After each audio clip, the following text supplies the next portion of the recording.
Welcome, welcome, everyone. Thanks so much for all of you to join us today. We're super happy and very, very fortunate to have three amazing alumni with us today, and artists and entrepreneurs and all kinds of things, all of the various different hyphens that they possess. And I often, as few of you students that have been, or alumni that advised with me, I've often talked about what's your hyphen, what are the multiple things that you do well, and besides just one particular thing. And so that's the focus of our attention today. Real quick, I just want to introduce our panelists that we have here today. We have Spencer Glass with us today. He's a 2013 musical theater Boston Conservatory graduate. Since graduating, Spencer has appeared on and at the Broadway National Tour of Elf, New York City, Goodspeed Opera House, Weston Playhouse, and the pre-Broadway labs of Prince of Egypt and Monopoly. Spencer has his own show, 10-Minute Tidbits, on BroadwayWorld.com, where he interviews Broadway stars, and is also a full-time theater teacher at a school in New York City. Spencer also helped direct the Long Island University BFA's Musical Theater Senior Showcase this year, as well as running a coaching business for actors, where some of his clients can be seen all over the world performing and on television. So welcome to Spencer. And then we also have Taku Hirano with us. Taku is one of the most in-demand percussionists of his generation, a musical chameleon on stage and in studio, which is an understatement. I've had the personal experience to see Taku over the years and perform. Whether behind iconic artists or fronting his own projects, he's worked with everyone from Stevie Nicks to Stevie Wonder, Dr. Dre to Dr. John, and referred to by the rock legend Mick Fleetwood of Fleetwood Mac, as he's the founder and drummer, as his secret weapon. And not only a master percussionist, but also an incredible musician. So welcome, Taku. And Trisha's a dynamic one-woman show, indie pop singer. Trisha's mixes beatboxing, vocal looping, hip-hop beats, pop hooks, and harmonies, walking a tightrope between artistry and accessibility. She grew up in Trinidad before moving to the US to hone her craft at Berklee, earning a dual degree in songwriting and music business management. Since graduating in 2011, she's toured extensively, playing showcases at South by Southwest, NAMM, and the Canadian Music Week, and opening for Neon Hitch and K-Flay. So welcome to Trisha's. So happy to have you with us today. So let me just first talk about, maybe just in 5 minutes or less, give us your career arc as best as you can of we tend to do what's your musical life history that with our students. So we want to hear about your career arc in 5 minutes or less, your musical career arc in 5 minutes or less, of kind of how you got started to where you are today, and then we can go a little bit more in depth. But Spencer, why don't we start with you? So kind of give us your quick career arc in about 5 minutes or less, as best as you can. Oh my goodness. Okay. Well, first of all, hi everybody. Thanks for coming today. It's so nice to be here. I'm a Boston Conservatory 2013 graduate, so I missed the merge with Berklee, but that would have been so cool if I was there for that. My career arc, I left school. I signed with a big agency from my senior showcase. I thought it was going to be bells and whistles, and I was going to be the next big thing. And that wasn't the case, and usually isn't the case when you come out of school. And I think the system has led us to believe that in a snap, everything happens. But a lot of work comes with that. I was really lucky, and I've done some really, really cool things, but I also deep down knew there was a mentor inside my heart of some sorts. I kind of was the person that people would come to with a lot of business questions revolving around the performing arts and theater and the business, and how to write an email, and how to network and how to talk to people. I'm lucky that I'm from New York, so I kind of grew up in this a bit. And that kind of led me to having my own strategy business, where I strategize people's careers in the arts, basically. And I give you healthy loopholes. We create a healthy board game that you can play and really feel like an artist, which then also led me to, I pitched a show that I came up with to BroadwayWorld.com, which is like a leading Broadway platform, like a news website. They accepted it, so I also worked for them. And then the pandemic hit, and I decided maybe this is impetus that I recharge my battery from being an actor full time. And I love children. Specifically, I have always wanted to teach in lower income communities and really give these kids art. And so I became a theater teacher, and now I'm in grad school. So that is kind of my 3-minute career arc. So we're kind of doing a little bit of everything. Perfect. All about that hyphen, multiple things, and doing them well, I might add. So thank you for that. Chaku, your career arc, 5 minutes or less. Wow. Okay. I graduated from Berklee as a pro music major. Actually, when I entered, there was not any major for or principal instrument as hand percussion. So that actually happened about halfway through college. So once that became an option, I kind of diverted all my studies to becoming a hand percussionist as opposed to a drummer. And I ended up graduating as Berklee's first hand percussionist. As a pro music major. Immediately moved out to LA, started grad school. My plan was basically just figure out what city I wanted to be in. And basically what I was interested in doing was doing studio work, touring behind artists, and just being like, the go-to session guy. So what I did was I chose Cal Arts, based in Los Angeles, just north of LA. So I knew that would give me a 2-year cushion of just like being able to try to, get my master's degree in those 2 years. I'd spend all my free time hitting the LA scene as much as I could. It turns out I got my first gig 2 weeks after getting to LA. So I ended up having to divert all my studies and push it down by a semester. And then since then, gigs have come and gone, and tours have canceled. Other ones have done successfully well. And I've just basically jumped from artist to artist in terms of being a sideman. My first gig was with the R&B singer Tevin Campbell. And then I was kind of on the hip hop R&B scene for my first few years in LA. During that time, I was mainly working with with Dr. Dre, P. Diddy, Mary J. Blige, Brandy, trying to think who else, Shaka. And then the big turning point was when I got the Whitney Houston World Tour. That's when I first toured all over Europe with a major pop star. And that's when I started getting the calls for more pop artists as opposed to R&B artists. From there, I jumped to Lionel Richie, and we went out on tour with Tina Turner for a year or so. And then that's when I started meeting managers and production managers and whatnot. And right after that was when I got the call for Stevie Nicks. And then Stevie eventually introduced me to Mick Fleetwood, and I became part of the touring band for Fleetwood Mac. And I've been with them for the last over 15 years. And in between Fleetwood Mac tours, I also have been working long-term with Bette Midler on her various tours and shows. And so it just kind of runs the gamut, like it says in my intro. My goal was to work with artists at the top level of every commercial genre possible. That just keeps it interesting for me, especially as a percussionist, that I get to do so many different things. So that's pretty much it. I've been just kind of the road dog, on the road a whole bunch, in the studio a whole bunch. And in the last year, just pre-pandemic, in the last 2 years, I've started booking my own shows, playing more of the jazz and jazz fusion stuff that I enjoy playing. And I started booking myself around New York, and that turned into a record deal with Rope-A-Dope. And so I'm going to be putting out an album this fall. So that's the next wave, is kind of going back into the artist thing. So that's me. Excellent. Thank you. Thank you. And you said it best as well. It's like play every commercial genre possible, and do a lot of everything on that. I mean, it's really as much as you could. That's exactly what we're talking about. So it's crucial. Yep. Trish, how about you? Your career arc, 5 minutes or less. Okay.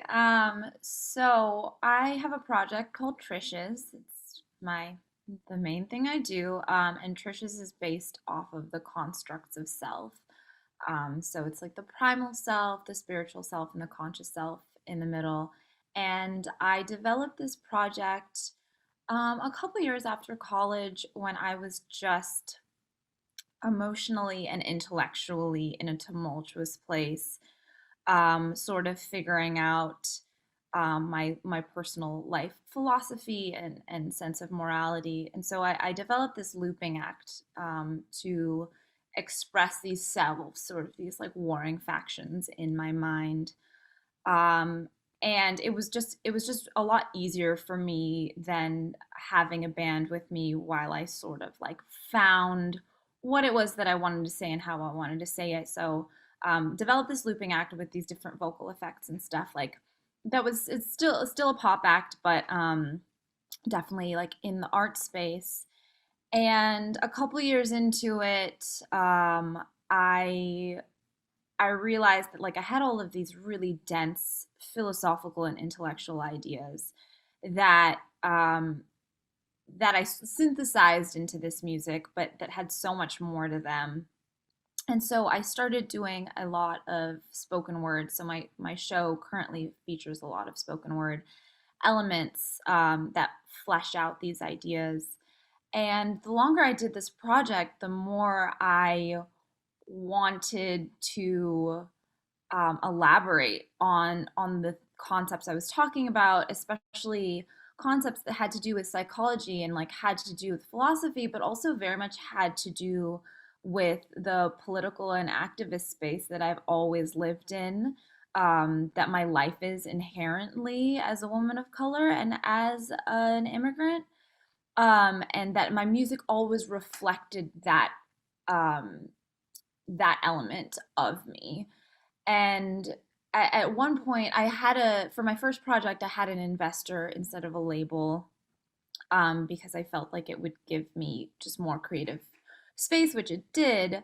And she also worked in the space of fine art, with like very expensive pieces, and really big fine visual artists. And at some point in this musical journey, she asked me if I did any visual art, and I was like, no, I've never done that. Like, I went to music school for high school, I went to music school for college. I've like never tried doing anything visual. And she was like, I feel like you would be good at it. You should just try it. So I tried it and I really, really enjoyed it. Um, and really soon after diving into visual art, I got a gallery deal, which is basically like someone like pays for your prints and stuff. It's like kind of like you would do with the label, I guess.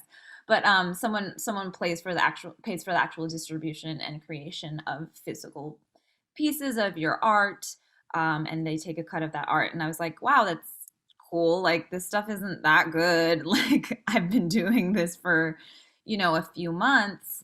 Um, but what I realized was my art has gotten a lot better since then. It's been like 3 years since I started doing visual art now. But what I realized was people were super drawn to the artwork, even though I wasn't technically very good at it in the beginning, because there was so much concept behind it. And so I think that having the visual art aspect, having the advocacy and activist aspect, and also having this sort of um, doing the spoken word, and also I also write for a couple like online magazines and stuff in the political space, and having all of those things to express these core ideas that this project came from has enabled me to like reach so many more people than if I was channeling these ideas strictly through music. So yeah, now I do a lot of different. I do a lot of work for organizations in the like progressive space, and I do a lot of stuff in like the content creation, like influencer space. Even though it doesn't sounds kind of icky, but like there's a good thing, there's a good space there too. And then getting to do my music, and then getting to do gallery shows, and then doing music and art gallery pop-up shows was what I was doing pre-pandemic, where you would sort of like go into the gallery like it was a museum, and you would check out the headphones, and you would go through the album and the spoken word and the art. And that's the stuff that I'm really excited about, is like merging all these things together. And again, common theme here, merging all these things together, and also there's so much going on. So what I want to dive into a little bit further with the three of you. So how important is it to leverage your skills, your various different skill sets that you have, to diversify your musical and artistic portfolio? So how important is that? And then what specifically have you found to be the most valuable skills in doing that? So again, how important is to leverage all the various different skill sets that you have to diversify your musical and artistic portfolio? And what specifically, in terms of skills that you can point to that you have felt have been really, really valuable in doing that? So I'll put that out there to the three of you. I think one skill set that I didn't know that I had was, or a couple, were kind of organizational skills. And so that's often helped me in prepping for stuff, whether it's music or whatever, or presentation or whatnot. That just, I guess that was kind of innate to me all along. And the other thing is I was never really a confident speaker, and I was always pretty shy. And I didn't realize that I'm actually a really good connector. I'm a good connector of people. Like, oh, you should meet this person. And I see connections. I can manage somebody's career better than I can manage my own, just because I'm standing back from them and I can see things and see connections. And so I think that's definitely helped my career. And it has nothing to do with music per se, but just like, for me, like, it turns out in hindsight, like, oh, I'm actually a pretty good networker, and that I could walk into a room, and not like in a real creepy way, but just kind of be like, okay, like strategically, like before the night's over, I really think I need to meet this person, or that. And a friend of mine who's kind of like a guru to a lot of CEOs, his whole concept was just basically, it's fine if you are a really good dancer, but just think of the different dances you could create with a different dancing partner, And so it's like, look at everybody as a potential dancing partner and see what you can create, the two of you together.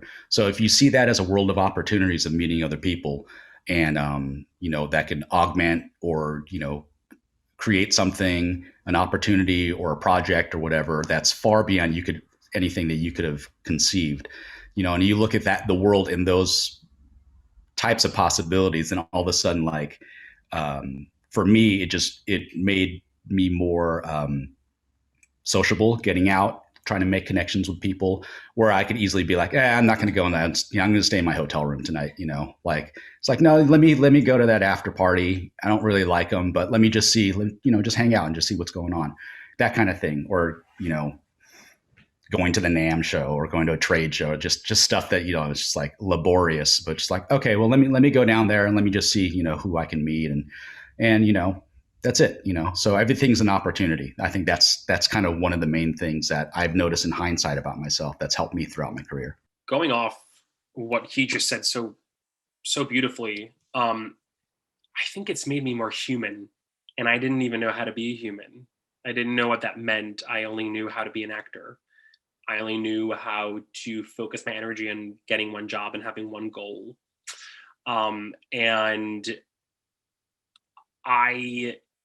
When you are focusing your energy on so many different things, and you have your hand in so many different things, you just become a stronger person, and there's more to talk about. And you also get better at everything because you're inspired by everything else that you are doing.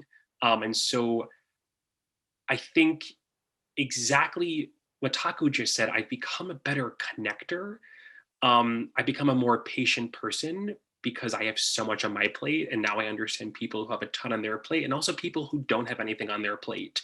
And I've also become less narcissistic, and that's a really hard thing to say, and to take ownership of. And like, I'm laughing as I say this. Do I think I'm a born narcissist? No. But do I think that I went to Boston Conservatory for 4 years, and I went to a performing arts high school, and I grew up on Long Island, New York? Like, the combination of all of that is quite scary, like on paper. And I think once I told myself to like shut the F up, do what I want to do, uh, connect with a ton of different people, go outside of my comfort zone as an actor, see the world. Travel is so important. And I know that's like an expensive thing to do, but there are loopholes. Yeah, I became a stronger person, and you don't know that until you just do it, honestly.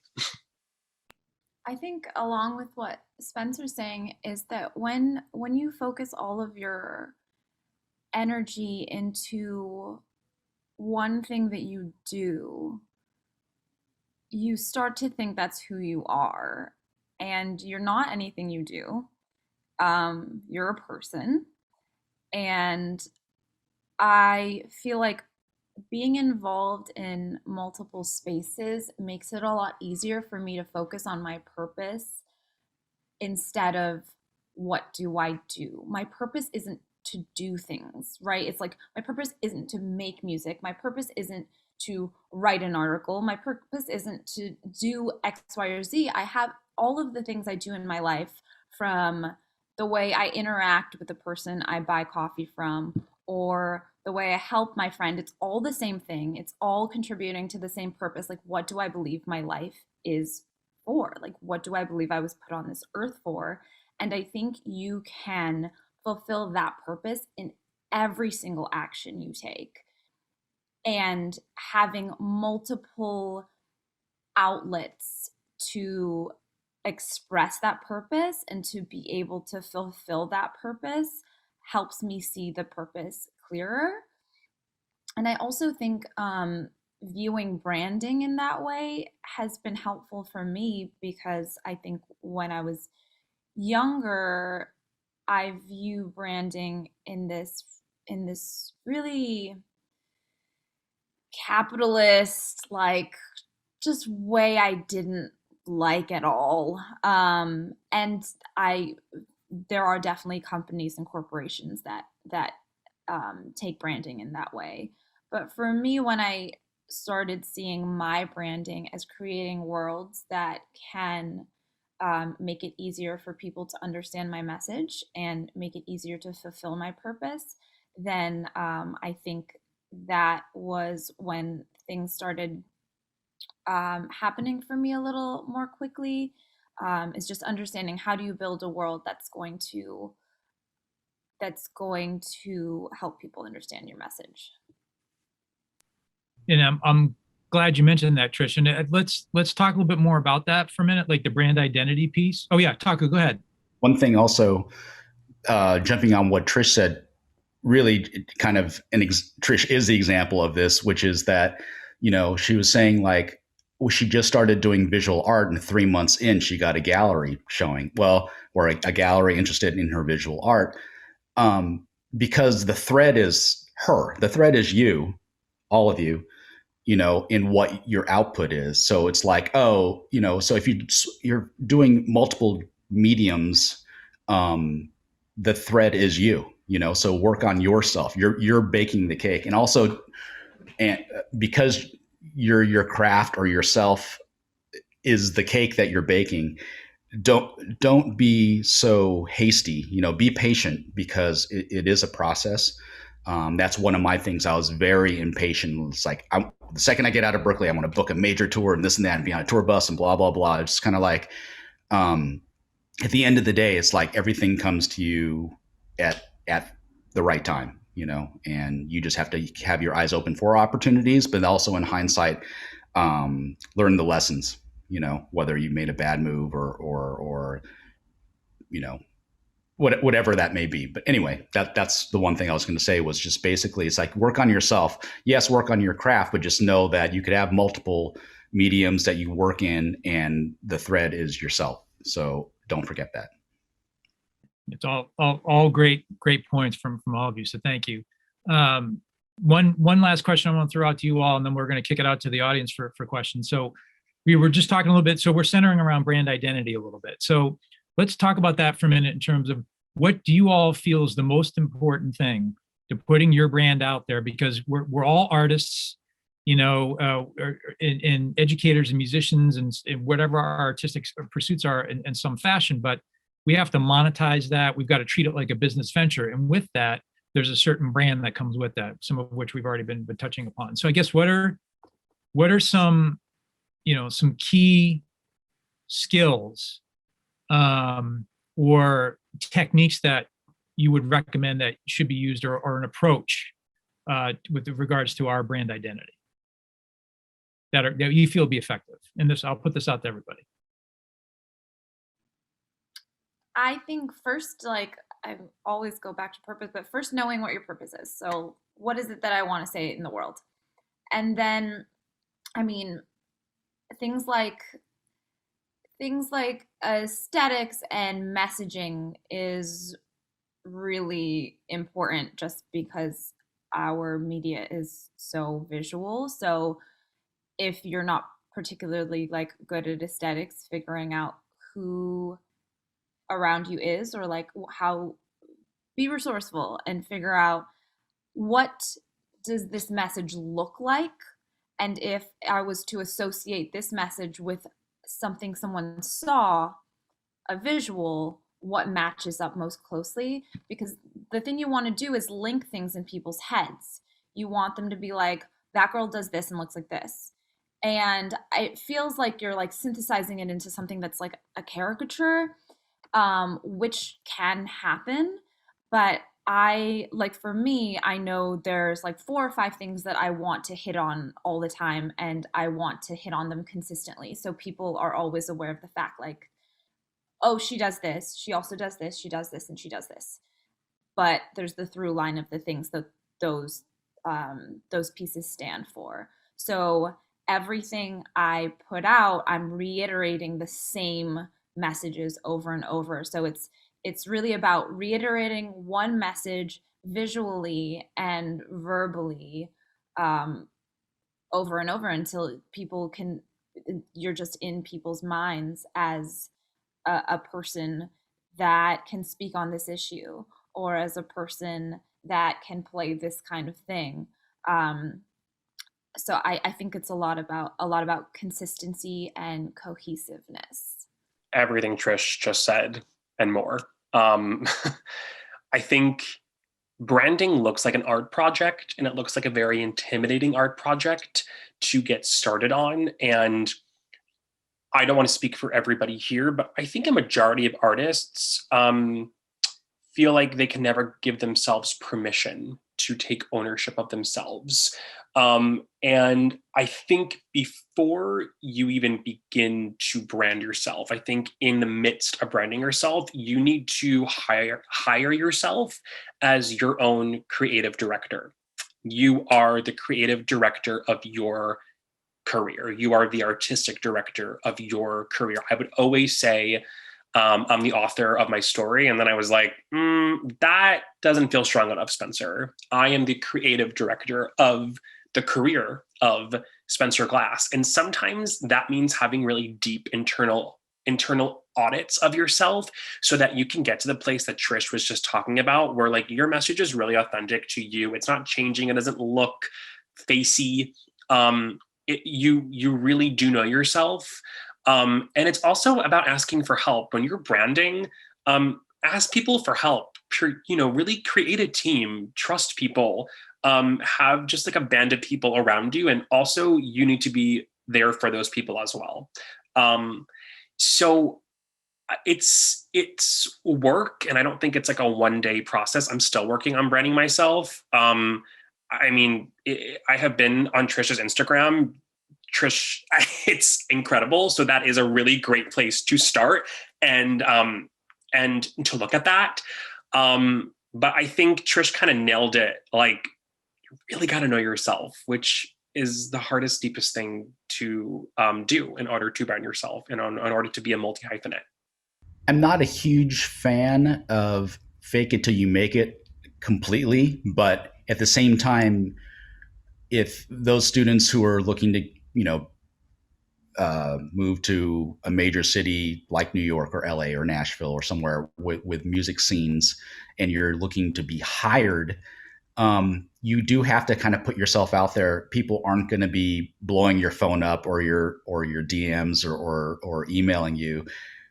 trying to give you a shot. You have to really put it out there of what you're good at, what you're capable of, what possibilities that they may not see. I mean, case in point, my thing early on was when I got to LA, like my dream was to play on like a, huge pop tour, around the world for a year with a major pop star, blah, blah, blah.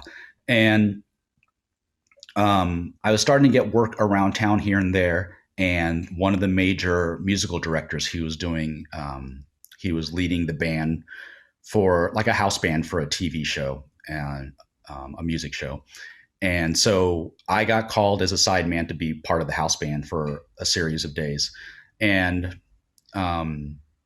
I ended up performing. No, I take that back. I wasn't in the house band for this particular time. I was performing with an artist on that show. So all of my friends were in the house band. So they were all there. I was there with an artist. And it turns out like I ended up bringing just like this gigantic percussion rig, which I'm known for now, like, that I have these big rigs, which is great and all, whatever. So, but that musical director I saw him, he was just like watching me, and he knew I could play. He knew like I had the prerequisites as far as like playing ability, but I just saw him just like watching me and just like looking at my equipment. And basically like I showed up to this like TV taping with the equipment that you could see on a gigantic stage with like a major artist. And then so like literally like 2 weeks later, he called me for the Whitney Houston World Tour. And I ended up using that same rig because he kind of realized like, oh, I need a young percussionist, blah, blah, blah. I fit that bill, but I wonder if he has the equipment, he's ready for showtime, And so just because of that, I think I got the call, all that to say that sometimes you just have to put it out there. And because no one will know what you're capable of unless you just like show that. I'm talking from a standpoint of like getting hired. And I know that most people coming out of college, that's your main concern. Of course, you want to create something meaningful and leave your mark and be artistic. But at the same time, like you also got to survive. And some people are going to be coming out of school wanting to be not necessarily an artist per se, but like a backing person or somebody in the business or on the business end of things or someone behind the mixing console. So all that to say is like, whether it's through your social media or whatever, just put it out there, like all the things you're capable of doing, or else nobody will really know. So. All great tips, great strategies, great topics. And I want to, while we have some time, I want to throw it back out to our audience for some questions. So if you want to drop your questions in the chat, and then we will call you out to ask your question live. I'm sure you all have questions and would like to speak to Taku, Spencer, or Trish. So who's got a first question? Yeah. So you guys have said some really great things about, being your own creative director and really thinking about the visuals and things like that. I'm a songwriter that I like to write for myself as well as for other artists. And one of the things I've noticed with like people who do personal branding, whether it be influencers or songwriters or themselves, is that sometimes they're very personal. And that's, and I've read that's part of the marketing. You want people to know who you are and everything that's going on. And so I've seen how that works well, but I've also seen that could create, not like, I don't want to say hate, but it's also very personal. So the question is, how do you balance your personal life versus like the life you share on social media, and how to express that authentically without feeling like you're filtering yourself for your audience too? If that makes any sense. Yeah, I feel like I'm pretty private of a person. On my social media, you'll see I do get really personal when I'm talking about things like microaggressions, when I'm talking about things like systemic racism, when I'm talking about when I'm in an activist space, I do get very personal about how those things have affected my life or the lives of people in my community. But I have like certain things like I don't, even like my dog, I don't like put him on my Instagram. I don't know why. He feels sacred to me. Like my dog, my family, like romantic partners, like things like that, I never put on my Instagram, but I do get really personal in terms of if that's what I feel like I need to do to effectively talk about certain issues. So yeah, I have like pretty clear, like there's Trish as an activist and as an artist and a musician, and these are the things that people are seeing. And then there's like my family and my friends and my dog, and some people are really comfortable with like sharing personal struggles. I don't really do that if it's not in the space of activism, and I think either way is totally fine. It's just like I'm not gonna talk about like my personal life, just because I feel like some things are sacred, and so I think you can very much be authentic and very much still be personal while keeping certain things like off limits. And I think the other thing for me is that because I do work in the activist space, you never know if someone is a performative activist. You can't, because you don't know their personal life, right? So, but I want to know that I'm not a performative activist. Like I need to know that in myself. So I have a ratio rule of like, if this amount of stuff is going somewhere where people see it, I need to be doing this. I have a 1 to 3 rule. And that's for like my personal integrity. Like I need to know that I'm not doing something for show. Like I need to know with my, like with volunteer work and stuff, like sometimes I'll show it, but like I need to know that most of the time, 75% of the time, I'm not showing it. Like this is me as a person. And that's just what I need for me. I guess it just depends on which platform you're talking about. If you're talking about Instagram, then obviously you're going to show it's more visual.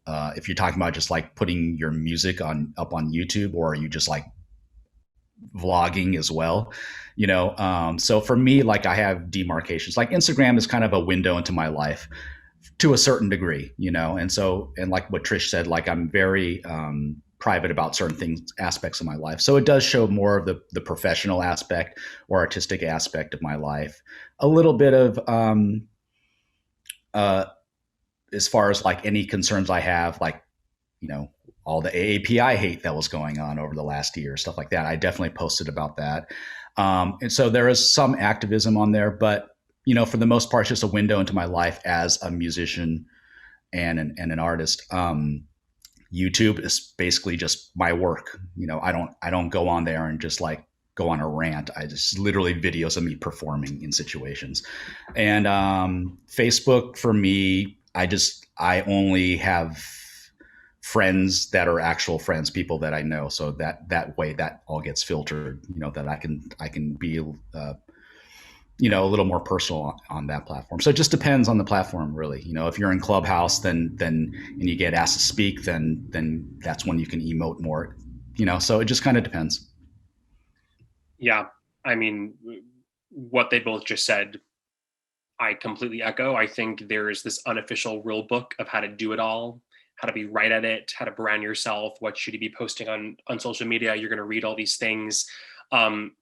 It comes down to you, Shelby. It comes down to everybody here, and life's already a crazy distraction. And it isn't up to, it's no one's business. And when you're sharing your art, that is personal. And if you want to stop there, that's fine. They will get to know you that way. I'm a performer. I'm a vocalist and a songwriter. But I also did a minor in production. And so I self-produce. But I don't know if I should kind of extend that and promote myself as a producer as well, or if I should just keep that to myself, because I did only do the minor and I don't feel like I'm as proficient in it as I could be. And I don't know if that's going to come off as bad if, someone does reach out to me as a producer and they end up thinking that I'm not good enough, and kind of just how to manage that. Well, first of all, there's so many self-proclaimed producers out there that you have much more knowledge than. Secondly, don't discount the education that you've gotten and all the connections you've made, and all just down to if you've done even a minor production curriculum, just the amount of knowledge that you've attained, and it will probably far out eclipse a lot of the people on the scene, whether that's in LA or New York, especially as far as, your level of actual professional experience. So, don't ever discount, what you have. Actually go out there and just be like, no, I am this. Own it. That's what I say. Yeah, 100%. I need you to know that you're good enough first. However people perceive you, they're going to perceive you that way. Like, you just need to be yourself. This is the thing I do. This is how I do it. And if someone doesn't think that's good enough, they don't have to work with you. They don't have to listen to you. Like, people appreciate my art for whatever reason, and there are much better artists in the world. It's not about something. It's not about being good and bad. It's like, it's art. You're saying something. You have a unique perspective in this world, and you're sharing that. That's what it is at the core of it.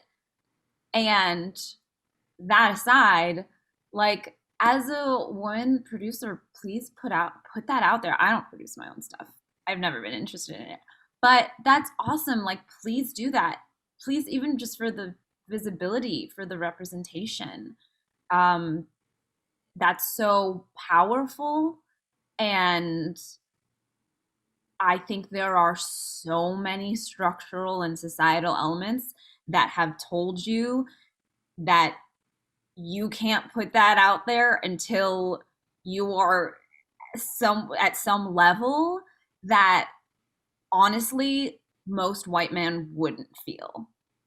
And that's just the truth. So, like, go out into the world with the audacity of a white man and be a producer. That's all. I mean, took the words out of my mouth and said it way better than I would. Like, Remy, accentuate Remy.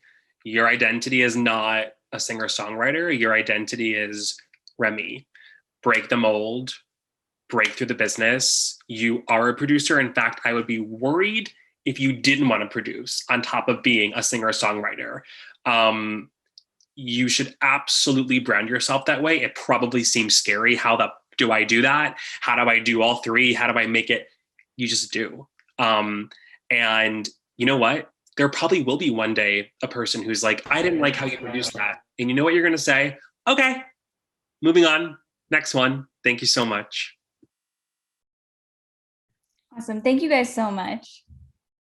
Thank you, Remy. Great question. All right, we have time for a couple of more here. Sarah Marie, want to ask your question? Yes, sure. Hi, everyone. First of all, this is so great. I'm finding it really helpful.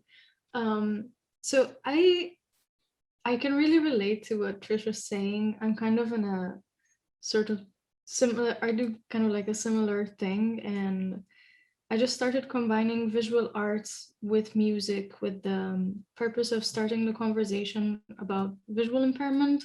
I'm personally visually impaired, and I want to make my experience accessible to other people through the worlds of art and music. But I find it very difficult to manage how to put that out there, or how to have people see it and to get opportunities to express all of these things that I want to express. So I was wondering, like, when you were first starting out in the art world, how did you manage putting your creativity out there and getting opportunities with that? I always attached it to what I already had built. So all of my art was somehow attached to my music because I had like somewhat of a foundation with my musical career. And it's kind of like a 1 + 1 = 3 thing. Whereas like the combination of the two, the the sum was greater than the, I forget the saying, but it was greater than the sum of the parts. Um, so I would put out a song and I put out 3 pieces of artwork that went with the song. And so any sort of like press or attention I would get with that song, there was this extension of it that other people could participate in. And at the same time, I just like sort of went out there like, this is my stuff. And like, I knew I wasn't a visual, like, it could have been so easy for me to have imposter syndrome because I was literally an imposter. Like I didn't know what I was doing. Um, and I think just from my experience in music, I was like, I don't have to know what I'm doing. I just have to like have a message and like have an intention. And if that resonates with some people, then it will. And if it doesn't resonate with people, like that's fine. It's resonating with me. So I think you just need like, if you put it out with confidence, people will be able to take that message. And it sounds like such a cool thing you're doing. Um, even just that story, like reiterating that story over and over, like it's, you know, it's the part of the branding of it. And I think if you put it out there, you put it out with confidence, you attach it to something you already have built, and then you keep reiterating, like, what is this about? How am I connecting communities with this? Then I think it will inevitably mean something to someone. Thank you. All right. It looks like we've got time for one more question. So Jake Goldstein, why don't you step forward and ask your question? Hi. So I just recently graduated and I am kind of like figuring out where I want to go, what I want to do. I want to go into like freelance sound design, but also like pursue like an artist career. But I was kind of curious if you still think that like location, like in big like major cities, like if that still plays a role after COVID and everything that's happened. I think less so now. I mean, when I graduated from Berklee decades ago now, it really mattered because it was even pre-social media.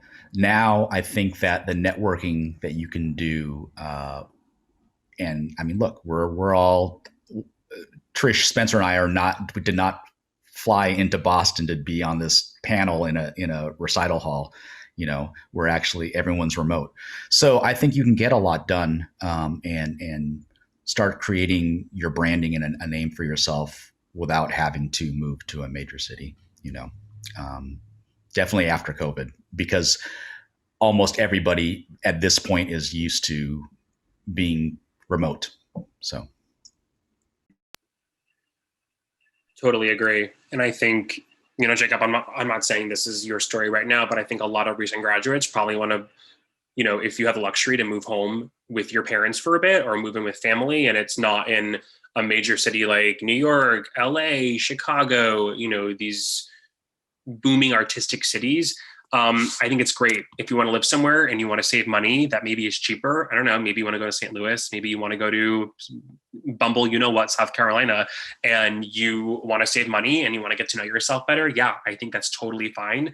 You're doing a great financial thing for yourself. And also just like Taco just said, like all of my friends who are in the sound world, they're not like meeting up together to do it. It's a very personal thing right now. People are very trusting. The world has changed. So I would say trial and error. I would say, why don't you go for the jugular? Don't move to a major city right now. See what it's like. These cities aren't going anywhere. So we will welcome you with open arms when you are ready to come. And I think all of that is true, but people seeing your face over and over is the most powerful tool there is in there. It just is. Someone seeing your face like every single week at a showcase, then they'll probably book you on that showcase. Like I have if you keep physically showing up to places, like if you physically keep supporting people, I've found that very, very helpful. And I love living in Los Angeles, but it is expensive. So I live in the Deep Valley. Yeah, but I'm sure you can have a thriving, successful career not living in one of the major cities. But I do find it really helpful to be able to like just show face often. And I also do agree with that. I mean, I built my career basically in the early days of my career in LA. I mean, it was just like scrounging money to like, okay, I got to make it out to this gig because I want to, you know, meet this person or be in the same room with this person. And, you know, and I had no money. It was like literally just thinking about, okay, how much is valet parking, you know, which is like 15, 20 bucks, you know, and then what's the cover or to go in to see a show, you know, so I really had to be very strategic right out of college just because I had little or no money. But it was important for me to be face to face with people and get out there. So Trisha's right on with that as well. So, yeah. So I know we're at time, but I want us to give a big virtual round of applause for Taku, for Spencer, for Trish. There were so many great things that were said today. Everything, you know, everything's an opportunity. Go outside of your comfort zone. You're not anything you do. You're a person. Focusing on those multiple things allows you to focus on what you believe in. Be patient. You are the creative and artistic director of your own career. So many great things. So thank you for all of your great insight and wisdom. And to all of you that are attending, remember, you know, with the Career Center, you have us for life, and we will continue to do these types of meetings and resources and connect you and inspire you and hopefully educate you and bringing great artists in like we've had today. So, you know, my partner in crime, Nicole, if you're on, if you would just drop the link into the Career Center website as well, it's as review. And again, I'm Sean Hagan. If you didn't catch our earlier introductions, Associate Dean of Career Education and Services, also Berklee alum. And again, thank you to Taku, Spencer, and Trish for your time today. It was wonderful to have you, super helpful, and hopefully everybody got a lot out of it. And thank you. And we look forward to hopefully working again with you in the future.